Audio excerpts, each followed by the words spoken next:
Hi, welcome back. Alright, so we've got all our template files copied where they need to be copied. Let's go ahead and dive right in and start creating our score. I'll come up here in the launch window to the templates button and go to VDL templates. We'll be working with the battery only template. Now one kind of cool thing here when working in Finale is that you actually get a quick look here, at least on a Mac, of see what your score is going to look like. So if I was to choose the indoor template, I can see what that would look like, as well as the outdoor template. I'm, however, going to be working with the battery only template for the purpose of this tutorial. Okay, so let's go ahead and start adding some information to the score.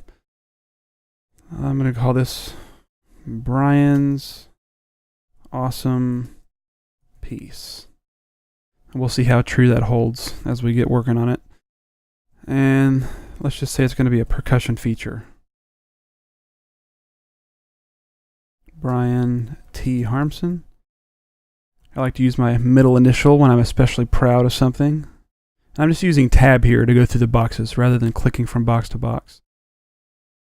And copyright 2011. Next.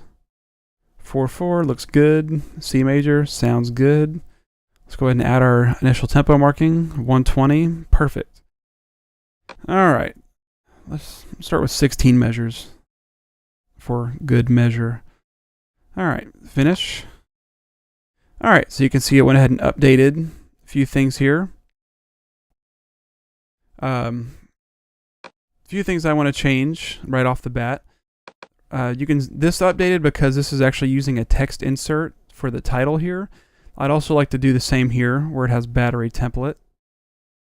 So I'm going to go ahead and select this.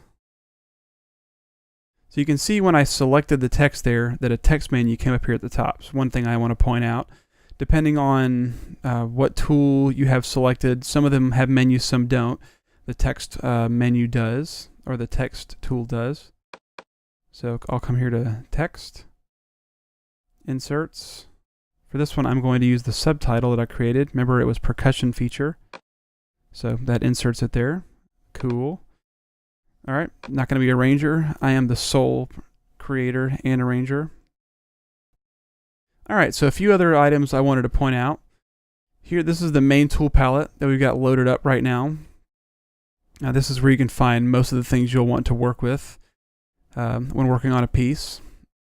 Simple entry, another good one. I like to work in simple entry mode when I'm entering music, so that will be handy to have up when wanting to switch between different options. We've got our playback controls also loaded up here. So whenever we're wanting to play back the score, that's pretty important. Another important window that's not up right now is the instrument list. This is something that will be pretty important when we get into the next couple of lessons when we actually start getting things wired up for playback. So that's it for this lesson. In the next one, we'll actually start adding a few extra staves to our score and pretty soon start working on some music. So we'll see you next time.